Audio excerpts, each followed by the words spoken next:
I love a good story. Anybody who knows me knows that I love a good movie. I love a good TV series, especially with good writing. A good storyline to me grabs my attention, and it's even better if it has a lot of layers to it. So the more layers, the better. I love that. If a good story has things like family dysfunction, brother against brother, son against father, hardship, resentment, money, power, struggle, greed, vice, shame, love, joy. You put all those things into a good story, that's going to be interesting and compelling. And if you can get your listener or your hearer or the viewer to relate themselves to one of the characters in the story, you're doing even better. You're drawing them in. I love that kind of story. And if you can throw in a few plot twists that you never see coming, and if you throw in a giant cliffhanger at the end, now that would be genius level storytelling. And that is exactly the storytelling we see this morning in Luke 15 with Jesus. So go ahead and pull up or turn over to Luke 15. We're going to be talking in verses 11 through 32 primarily. The title of this story this morning is The Parable of the Prodigal Son. I'm not a fan of that title. I'll explain why later, but for now, we'll just call it The Parable of the Prodigal Son. But before we get into that, I need you to see the context. Luke 15, let's start there in verse 1. I'll turn there with you. Luke 15, verse 1, there are a lot of people hanging out and around Jesus. There's a lot of crowds following him at this point in his ministry. And here we see in verse 1 of chapter 15, the crowd that's going to hear the story we're talking about today. Now, all the tax collectors and sinners were coming near to Jesus to listen to him. And both the Pharisees and the scribes began to complain, saying, "This man receives sinners and eats with them." And so he told them this parable. We'll stop right there for a second. We need to understand who's in the audience today. So in the audience here, we have tax collectors and sinners. In other places, similar stories, Jesus talks about tax collectors and prostitutes, sometimes tax collectors and sinners. These are not the high part of society, okay? These are the people that are typically looked down upon, people who are typically outcast with their lifestyles and the choices that they've made. These are the people, half the group that's there are the tax collectors and the sinners. The other group is made up of Pharisees and scribes. Now, who are those folks? Well, the Pharisees were a pretty large group of Judaism, and their job was to protect the sanctity and righteousness of Judaism. There were 613 commandments in Torah. The Torah is the first 5 books of the Old Testament: Genesis, Exodus, Leviticus, Numbers, and Deuteronomy. The Pharisees knew Torah backwards and forwards. They had to understand the 613 commands so that they could enforce them. And then, of course, they added a bunch more on their own. But they had to know those. So that's the Pharisees. How about the scribes? Well, the scribes, their job was to copy Torah. Their job was to be intimately familiar with Genesis, Exodus, Leviticus, Numbers, and Deuteronomy, backwards and forwards, every brushstroke, every letter. They had to be meticulous and exact in how they copied Torah so there were no errors in it. So the Pharisees and scribes were intimately familiar with the first 5 books of the Old Testament. I'm drilling on that for a second because that's going to be really important to what's coming later. Well, let's see what they're doing as they're listening to the genius master storyteller here. The tax collectors and sinners were coming near Jesus to listen to him. The word that Luke uses here for listen is the Greek word for to hear from him. There's a Greek translation of the Old Testament called the Septuagint, and in the Septuagint, the word here that Luke uses for hear is the word that's used in Deuteronomy 6:4 for the most important prayer in all of Judaism that they will pray a couple times a day. It's called the Shema. The reason it's called the Shema is because Shema is the first word in Hebrew of the prayer. Shema Yisrael. Hear, O Israel, the Lord, our God, the Lord is one. So the same word for hear that's used in the Shema is the same word for hear that's used to describe the tax collectors and the sinners. So the people who are typically outcast from God are the ones who are leaning in to hear from God in this moment. All right? Let's see what the Pharisees and scribes were doing in this moment. Oh, they began to complain. Okay. Well, the word complain that Luke uses here is the same Greek word that the Septuagint in Exodus translates for the children of Israel grumbling and complaining in the wilderness. So this already, for somebody who's watching and reading this story, not their live, but reading this story, is already seeing an inversion of what they would expect. The people who are typically deemed far away from God are the ones hearing from God, listening, and the ones who should be really, really close to God are the ones grumbling and not paying attention, and they're rebelling through their grumbling against God. This is not what the reader would have expected to see. And what's about to happen is not what the live audience there that day would have expected either. All right. If you look, we're not going to read the whole thing, but there's two other stories before the quote-unquote prodigal son. Really, if you want to think about it, this is really, I would call it a meta parable, okay? There are three stories here. There's the story of the sheep and the coin and the prodigal son. There's three stories. I would say that those are all one parable. So you have this meta parable, and you have two stories leading up to it, and we got to at least touch on them before we get into the one that we're going to focus on, because if you don't, you're not really going to fully understand the last story. So the first story is the parable of the lost sheep. In the parable of the lost sheep, there are 100 sheep, and the shepherd finds out that one of them is lost. One of them has gone away. One of them has run off out of the pasture far away. So the shepherd goes and searches for that lost sheep, finds the lost sheep, brings it back, tells everybody around. There's a big celebration. They have a banquet, and that's the story. So it starts out with 100. Then he moves on, Jesus moves on in telling the story of 10, the coins. And there's this woman who loses a coin, one of the 10, probably from a wedding headband or a necklace, something they would wear on their wedding day and then wear throughout their life. She has lost one of the coins. One of the coins is lost in her house.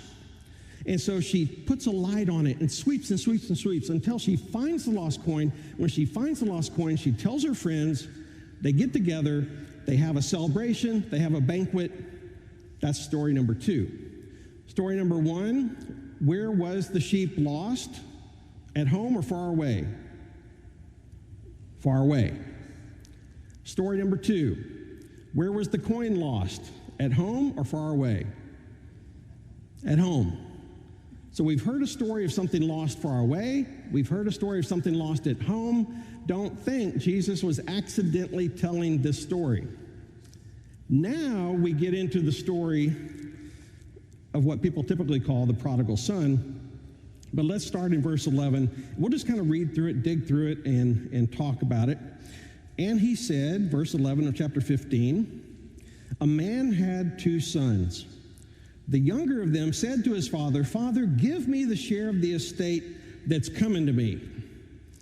And so he divided his wealth between them.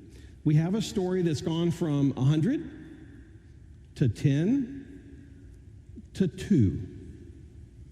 Jesus is tightening the net. He's drawing it in and getting the focus clearer and clearer.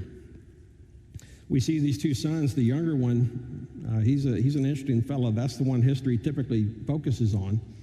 I'm not sure that's the one Jesus was focusing on, but anyway. The younger one said to the father, give me the share of the estate that's coming to me. Basically, saying this and demanding the inheritance while the father was still alive was tantamount to saying, I wish you were dead. I wish you were dead, because then I'd get the stuff that's coming to me. Wow. That's what he's saying. You know, there's something interesting here, and we'll have a really, really short tech moment. But when it says the father, the share of the estate, and the father divided the wealth between them, the word for wealth there is an interesting Greek word. It's a root word of bios.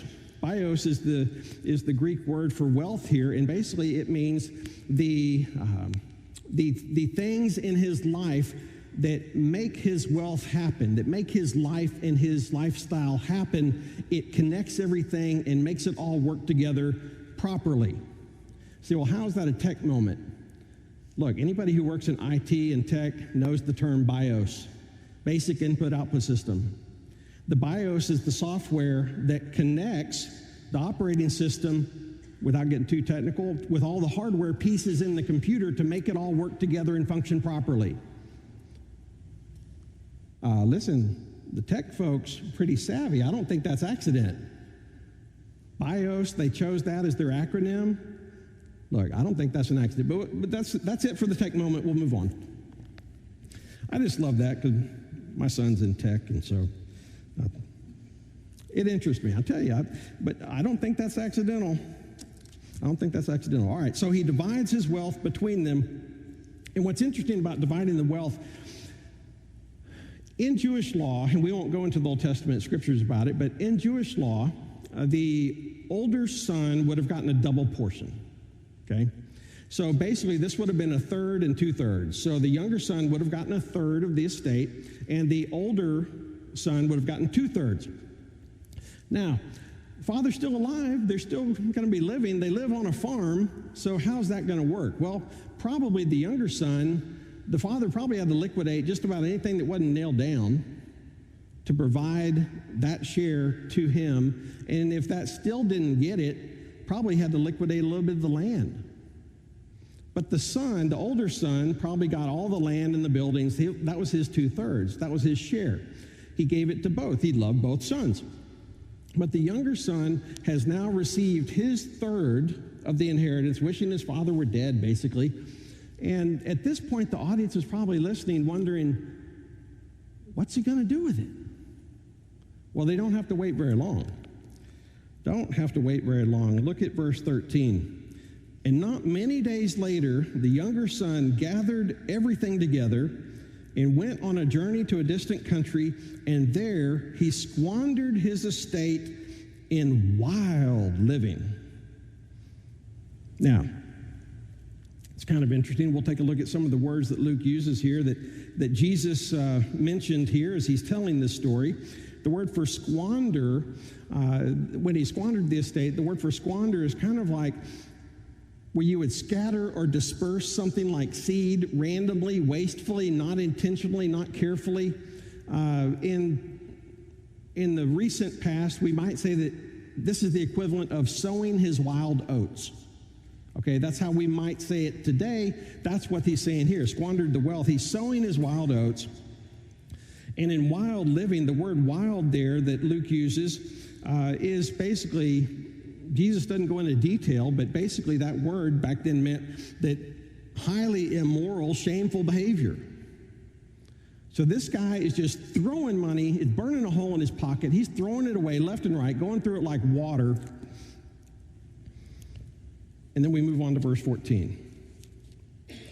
Now, when he had spent everything, well, that didn't take long, a severe famine occurred in that country, and he began doing without. So he went and hired himself out to one of the citizens of that country, and he sent them into his fields to feed the pigs. And he longed to have his fill of the carob pods that the pigs were eating, and no one was giving him anything. Now this guy's in trouble. He spent all the money, so now he is without any means of support for himself. The word there in verse 15, he hired himself out to one of the citizens, is literally a Greek word for he glued himself to this individual. He had to have a place to at least have a chance at surviving. He had run out of food, and there was a famine. Not a famine in his home country, not a famine in some other country, a famine in that country where he was. So now he's run out of his inheritance. He's run out of food. There's a famine in the land, and he's just trying to find a safe place to sleep at night. He glues himself to this guy who sends him out into the fields to shepherd the pigs. And he longs to have the food that the pigs are eating. And what do we see they're eating there? They're eating the carob pods, and no one was giving him anything. This guy is being looked down upon because of his wild living. The audience would have kind of looked down upon him for his wild living. The Pharisees and scribes certainly would have. And he had become a shepherd. Shepherds were not highly regarded back in that day. I think it's one of the reasons why the angels came and told the shepherds the night Jesus was born. So he's looked down upon probably because he's a shepherd in this story. And then he's also looked down upon because there's pigs involved. Pigs are unclean in Judaism. He's looked down upon, looked down upon, looked down upon, and he's close to death. He's struggling. You say, well, if you're interested, what is a carob pod? Well, I'll tell you. So a couple of years ago, we took a group to Israel, and in the northeast Jezreel Valley, we came upon a grove of carob trees. They're a tall evergreen tree, and these pods are about a little bit bigger than that, and they look like bean pods. And you can eat them. And I will say this, some of the members of the Israel team picked them off the tree and ate them. I will not, it may have been some people even in this room. I will not call you out, but you know who you are. This was food that was typically for fattening pigs up, and it was food that poor people ate. So this guy can't even eat the food that the pigs are eating and that poor people eat. He's in desperate trouble. And now we see in verse 17, he has hit rock bottom. But when he came to his senses, he said, "How many of my father's hired laborers have more than enough bread, but I am dying here of hunger? I'll set out and go to my father, and I'll say to him, 'Father, I've sinned against heaven and in your sight. I'm no longer worthy to be called your son. Treat me as one of your hired laborers.'" This is where the redemption arc starts. He has to acknowledge his unworthiness. I mean, the Pharisees, listening to this story, the Pharisees' lives and scribes' lives were built upon their self-worth, how they saw themselves. It was all about self-righteousness and self-worth. And so for this guy to admit he's unworthy would have been a big deal, because earning your place in God's kingdom was what the Pharisees were all about. The word hired laborer that he uses here, the younger son, says, look, he rehearses this speech. I mean, this is a very well thought out speech, and he's got it planned, and I'm sure he's going through it, running through it, how he's going to deliver it. And he says, I want to be like one of your hired laborers there in verse 19. So what's a hired laborer? What would he have been talking about in the agricultural social structure? All right, so there were basically four layers. There's the family layer, and then there are the servants who were working in household affairs, and then there are the servants who are the hired hands out in the fields, and then there were the hired laborers. These are basically the day laborers who would be paid day to day, wouldn't necessarily get fed, and there was no guarantee of future employment. So he's saying, look, I'm not even asking to be part of the family. I'm not asking to be close to the home. I'm just happy to be on the property. And if you can use me that day, use me. He is broken. He is unworthy. And he's at rock bottom, and he comes to his senses. No excuses. I don't see anywhere here in 17 through 19 that he tries to make an excuse about anything. And that's what we do a lot of times today, right? We try to make excuses and justify, well, I did that because. He's owning it. There's no excuse here. He says, look, I was wrong. Let's look at verse 20. So he set out and came to his father. But when he was still a long way off, his father saw him and felt compassion for him and ran and embraced him and kissed him. And the son said to him, Father, I have sinned against heaven and in your sight. I'm no longer worthy to be called your son. Let's stop right there for a second. This would have been an unexpected father response. The Pharisees and scribes would not have expected this response from the father, because after all, the son had left. He's a worthless son. He rebelled against the family. He rebelled against the father. But the father here, it says, felt compassion for his son. The term we would use for that today is from the bottom of his heart. He felt for his son. And when it says that the father ran to him, watching for him, and embraced him, embraced him, there in verse 20, and kissed him. The word for embrace is the word like he gave him a big old bear hug. So he's looking for him, ran to him, which was a little bit undignified, but he did it. It's his boy. Boy's coming home. Ran to him, embraced him, gave him a big old bear hug, and kissed him. This would not have been the response the Pharisees and scribes would have expected. And the son, remember, that's the first half of the speech, but that's when the father gets there and crashes into him, and the son doesn't even get to finish the speech. He doesn't get to finish. Look at verse 22. But the father said to his slaves, quickly, bring out the best robe and put it on him, and put a ring on his finger and sandals on his feet, and bring the fattened calf, slaughter it, and let's eat and celebrate. For this son of mine was dead and has come to life again. He was lost and has been found. And they began to celebrate. It's interesting in this story, we never see the father speaking to the younger son. You can fact check me. It's not in there. The father never speaks to the younger son. The father speaks to the older brother. We'll see that. The father speaks to the servants, but he never speaks to the younger son because, I believe, actions speak louder than words. He didn't need to say anything to his son. He ran to him, embraced him, and kissed him. He's received back. Talked about killing and slaughtering the fattened calf. There typically would be one fattened calf that was being prepared for a feast at any time. So you would only keep one, but that poor calf had to know its days were numbered, because as soon as the first celebration hits, he's gone. But the fattened calf was slaughtered, and he says to the servants, quickly, immediately, get the best robe. In Greek, word order matters. Okay? Word order matters a lot. The more important the word, the closer it typically is to the first of the sentence. So in this word, in Greek, the first word is quickly. Immediately, the father goes into action. Quickly, immediately get a robe, a ring, and sandals on this boy. And he says, what kind of robe? The best robe. Now, that's the word we get, the Greek word protos. So it's kind of the proto-robe, the robe that all the other robes wish they were.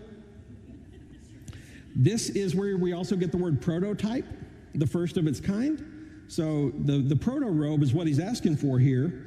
And this would have been scandalous to the Pharisees and scribes, because you're giving the best robe to a sinner. Well, Jesus knew that the Pharisees loved the proto-robes. They loved the best robes, and actually we're going to see that here in Luke 20. Let me turn over to Luke 20 for a second. Luke 20, verse 46. Jesus talking. Beware of the scribes who like to walk around in long robes. These are those kind of robes. and love personal greetings in the marketplaces, and chief seats in the synagogues and places of honor at banquets, who devour widows' houses and for appearance sake offer long prayers. These will receive all the more condemnation. This story that Jesus is telling is scandalous to the scribes and Pharisees. You can almost see the steam coming up in their head. They're getting mad about this. They're getting fired up about this. The best robe goes to the ginormous sinner. In Luke 20, we just read the banquet that they're invited to. They love the best seats there, and the synagogue too. But here we see a banquet being prepared for the younger brother. In Jesus' talk, in parables and stories, a lot of times banquets equated to the kingdom. And so what he's saying here is that this younger brother is in the kingdom. He's getting celebrated in the kingdom here. What Jesus is saying to the tax collectors and sinners and scribes and Pharisees is that anyone can turn to God and make it in. The younger brother received all the blessings, but he had done nothing to earn it. It's kind of the point Jesus is making here.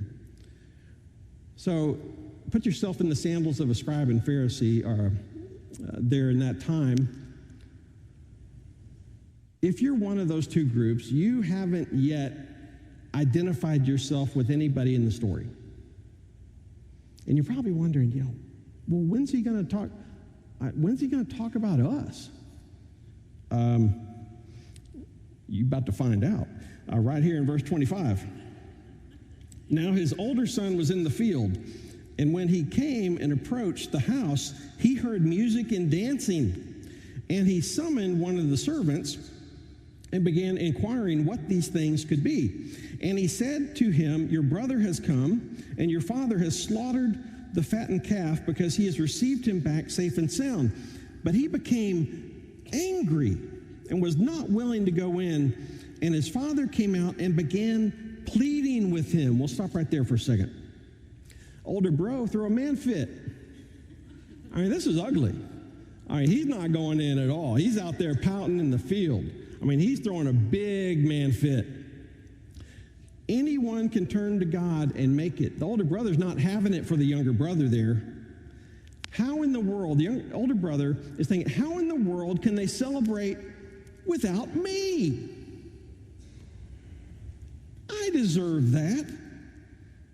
He stays in the field, big mad, because he's focused on what he's not getting, not on what the younger brother's receiving. He's focused on what he's not getting. And the father begs him to come in. Let's see what the response is.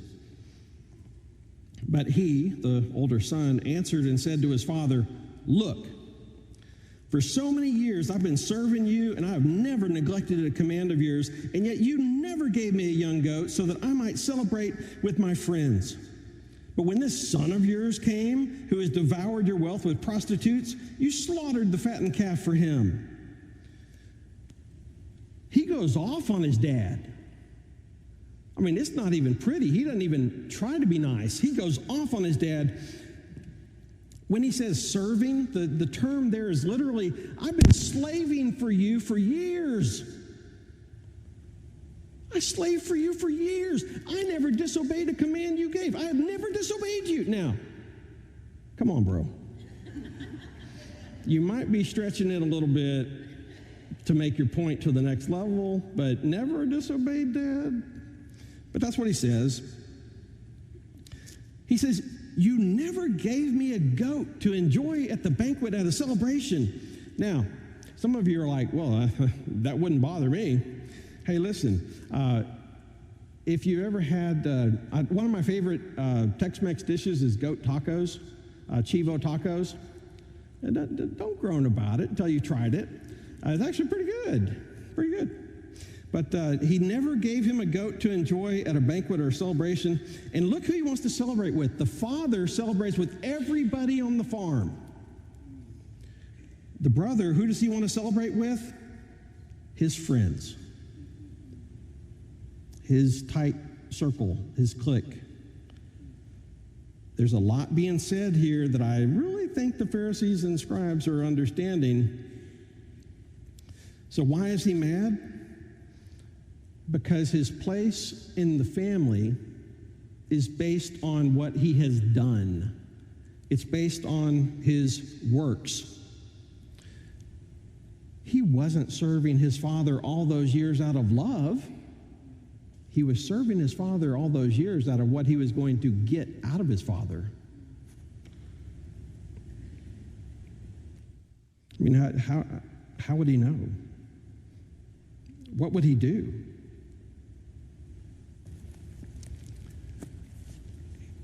He talks to his dad and says his brother spent all the money on wild living and on prostitutes. And I mean, he's calling him out very specifically. But did he talk to it? We don't have any record of him talking to his brother. He wouldn't have known that. So maybe that's what he would have done with the money had he had it like the younger brother, projecting much. That might give us a little insight into the mind of the older brother. And when he says slaughter, you slaughtered the fattened calf, it's also a familiar term that Jesus used in the world of sacrifice. So he's like, you sacrificed the fattened calf for your son, not my brother, your son. He can't even bring himself to say my brother. He said, your son. So for the Pharisees and scribes to think that somebody unrighteous and sinful had a sacrifice made for them, but not them, probably getting pretty steamed about right now. Let's look at verse 31. And he said to him, the father talking to the older son, Son, you have always been with me, and all that is mine is yours. But we had to celebrate and rejoice because this brother of yours was dead and has begun to live and was lost and has been found. There's a great difference in tone here. Whereas the older brother said never twice, and he was just negative about it, the father says always. And where the older brother says, your son, the father says, your brother. He's putting the relationship back into the equation. This is just beautiful. And so, what happens next? Well, that's the end of the story. And Jesus, as the master storyteller, I believe, is saying, Pharisees and scribes, you get to choose the end of the story. What are they going to do?